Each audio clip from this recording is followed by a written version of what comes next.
If you're pulling money from your retirement accounts without a real strategy, you might be making one of the 5 withdrawal mistakes that can significantly impact portfolios over time, sometimes as much as major market events. And the worst part is most retirees do not realize they are making these mistakes until the damage is already done. Hi, I'm Scott Bonert, Senior Portfolio Manager and Financial Advisor at Umbrella Wealth Management of Raymond James. And after years of helping Canadians navigate the transition from saving to spending, I can tell you this: the withdrawal phase is where most retirement plans quietly fall apart. Today, I'm going to show you the 5 mistakes I see most often, why each one is so dangerous, and exactly what to do instead. Let me start with the one that surprises most people because it contradicts everything most retirees have been told. Most people follow what sounds like a logical sequence. Withdraw from non-registered accounts first, let your RSP grow tax deferred as long as possible, save the TFSA for last. It sounds disciplined, it sounds smart, but followed blindly, this sequence can be one of the more costly decisions in retirement planning depending on your situation. Here's what it can lead to. A couple retires at 65 with $1 million split between non-registered and registered accounts. They follow the textbook. By the time they must convert their RRIF at 71, their RSP has grown significantly. Now they have no choice. Mandatory withdrawals can push them into a higher tax bracket, trigger old age security clawback, and generate a tax bill that could have been reduced with different planning. They did everything right by the standard playbook, and it resulted in higher taxes than necessary. The alternative is blended withdrawals, pulling strategically from multiple sources each year to stay in optimal tax brackets. Some years that meaning taking more from your RSPs than required. Some years it means leaning on your TFSAs. The goal is not to minimize this year's tax bill, it is to minimize the total tax you will pay across your entire retirement. Those are very different strategies. Now, here's the mistake that does not just cost you money, it can significantly impact a portfolio if not managed properly. It is called sequence of returns risk, and it is the reason 2 retirees with the identical average investment returns over 30 years can end up in completely different financial situations. One financially secure, one running short. Here is the mechanism. If you retire into a significant market decline and are simultaneously withdrawing funds to live on, you are selling investments at depressed prices. Those shares are gone forever. They never participate in the recovery. The losses are locked in. A retiree who faces a 30%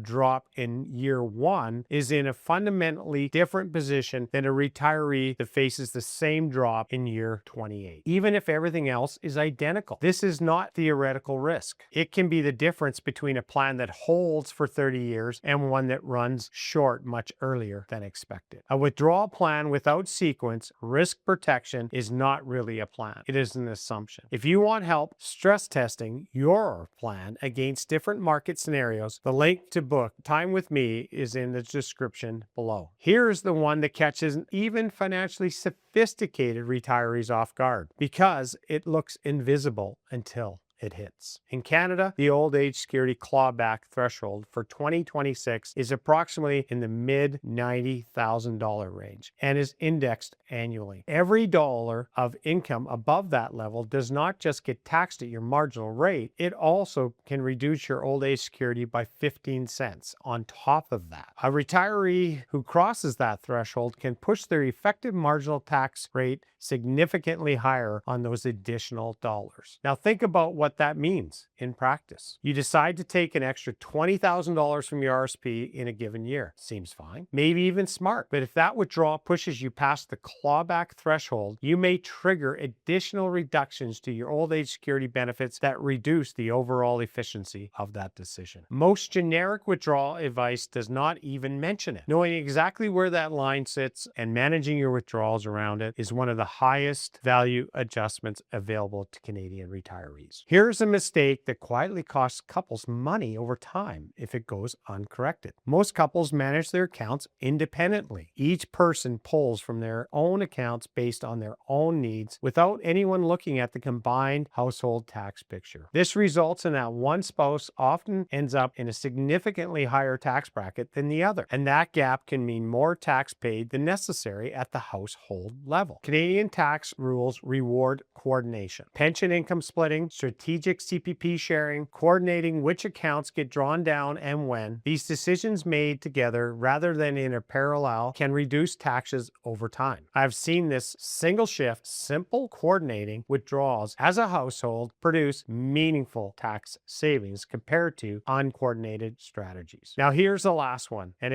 is the mistake most Canadians make the moment they are eligible for benefits, often without realizing the full impact. Many people take CPP as early as age 60 and OAS at 65 because that is when they are available, and the conventional advice says take the money. But here is what that advice misses. CPP increases by 0.7% per month or 8.4% per year for every year you delay past age 65 up to age 70. Taking it before 65 reduces benefits by 0.6% per month. Old age security deferred after age 65 earns 0.6% per month, adding up to 36% more by age 70. That math sounds like delay is always the right answer, but it is not always. Whether deferring makes sense depends on what your portfolio could earn if you took benefits early and invested them instead. It depends on your health and your family history. It depends on your tax situation and other income sources. And for couples, survivor benefits change the entire calculation. The answer is different for nearly every household,